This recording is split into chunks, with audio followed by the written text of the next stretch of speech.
You have no father, your best friend is an orphan, children are going to journey around the world. Your mother steps you as the man of the house, making your own decisions. Old man warns you of dangers around the corner. Most people you meet are children or gym leaders. Most adult men are very old or have a job related to the military or organized crime. There are hospitals and gyms everywhere, but no form of entertainment such as movie theaters. Hey kid, what do you think you're doing here? You won't last long in combat, that's for sure. I'll tell you, kid, electric Pokemon saved me during the war. You now realize there was a war in Kanto. Your father died and your rival lost your parents. You're among the first generation of people to live in peace at post-war time.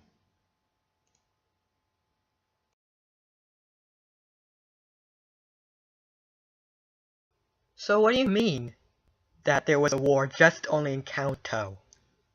No, that's incorrect. There might have not been just a freaking war only in Kanto, like a civil war or something. That's probably not right. But I do think there probably was a war, and there has to be a war, because this makes sense. And there has to be entertainment. I mean, come on now. This doesn't take place during a freaking war. This does, in fact, take place during the post-war aftermath, of course.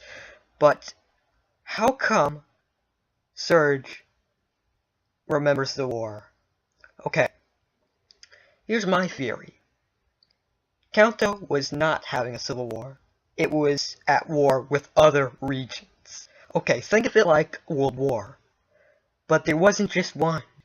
In my theory, there must have been 3 world wars in the Pokemon universe. But they're called the Great Pokemon Wars. So there must have been Great Pokemon War 1, Great Pokemon War 2, which is based on World War II, and last but not least, Great Pokemon War 3. But that has to be based on our hypothetical World War III in our world, where it would usually involve nuclear weapons and lots of people dying. So in my theory, the event that took place before the games Red and Blue and Green must have been previously the war of the Great Pokemon War 3, and it must have been a nuclear war and many people in Pokemon had died. So no, Kanto was not having a war by itself. It was at war with many other regions like Johto, Hoenn, Sinnoh, Unova, Kalos, or that's pretty much makes a lot of sense now, doesn't it? I mean, come on. It can't be just a stupid little war in their own region. Okay, now we get it. But what about the game Pokemon Darkness and XD Gale Darkness? It's in Pokemon Coliseum. That takes place in the region Or. We noticed that in Or, it's mostly a desert. There's lots of less people. There's not even a lot of Pokemon. You can't find them. They're not even common. You can only find and catch Pokemon in certain places in the region. Not only that, it's high in crime. So there must be something involved. My theory is Or was once a very populated region. It had lots of Pokemon around it, all over the place, and must have not even just been once a desert. My theory is that during the Great Pokemon War 3, it was either attacked by missiles or nuclear weapons from another region.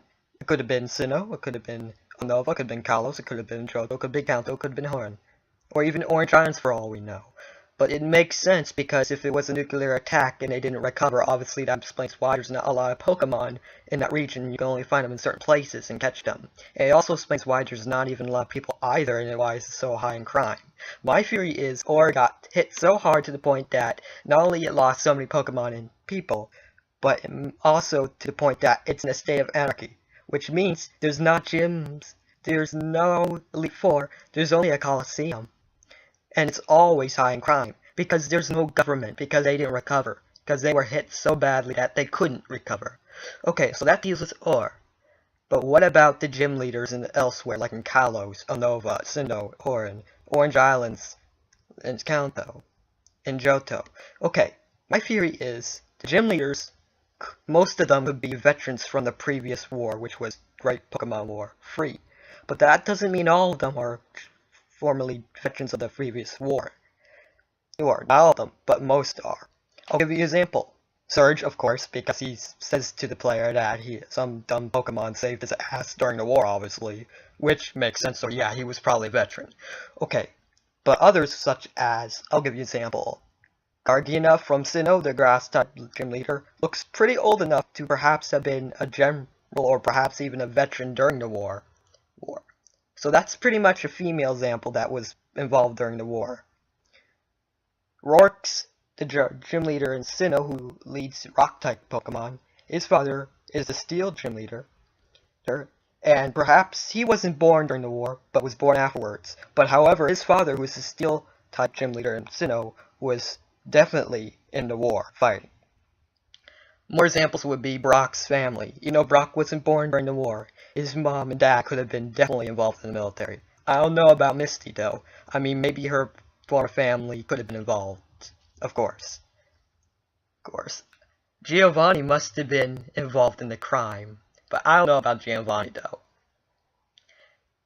But there's definitely a lot of gym leaders who look old enough that could perhaps be formerly veterans of the previous war.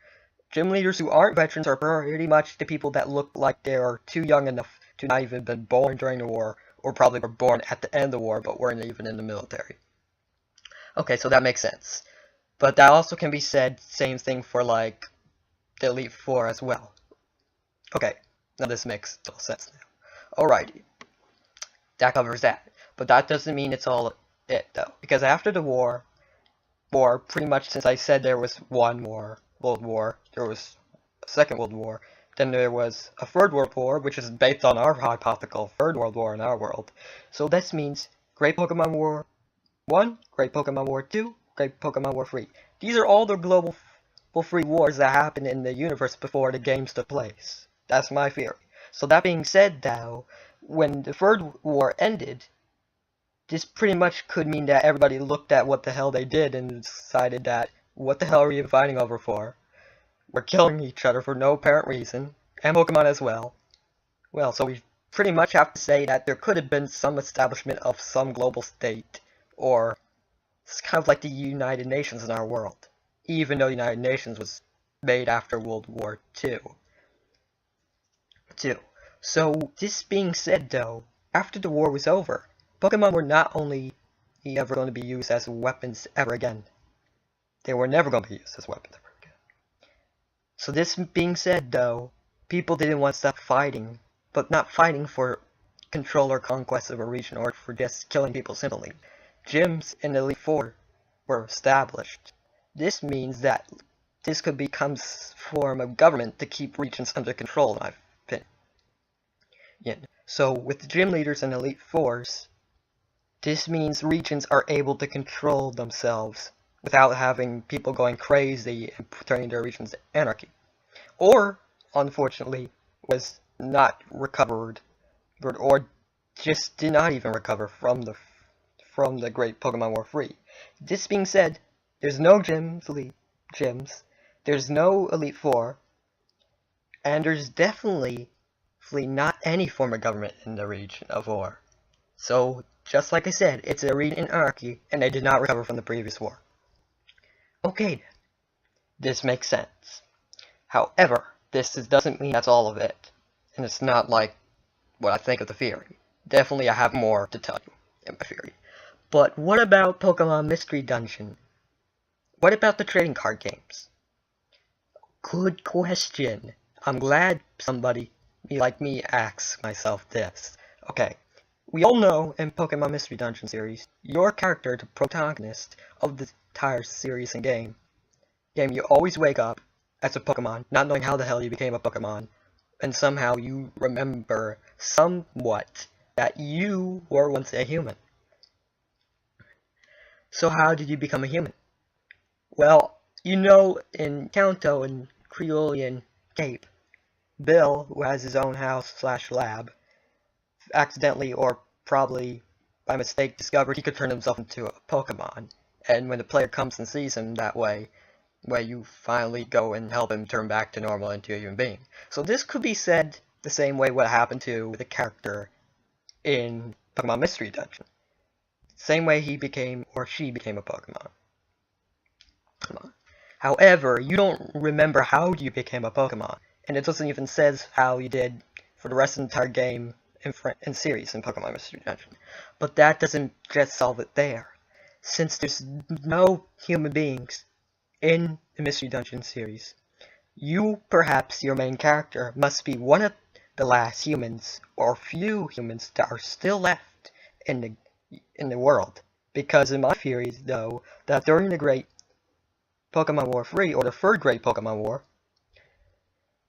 humanity just simply died off and became extinct because so many nuclear weapons were being thrown everywhere at every region, hitting each other and killing everybody else, meaning that humans became extinct. You're the last human, or you're probably one of the few last human beings in the entire franchise. And that being said, Pokemon survived and learned to build houses and that.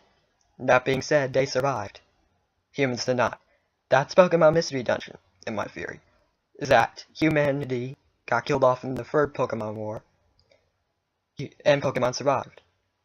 Okay, that deals with that. Now for Hold On, and the trading card game. Hold On, we all think it's just some region somewhere in the Pokemon universe. We don't know if it's just one region like Kanto, Sinnoh, etc. I don't think that it's just one separate region, or any region like Sinnoh, or Hoenn, or Johto, yada yada yada, you know. It's, my theory is, Hoenn, or Hold On, sorry, can't pronounce right today.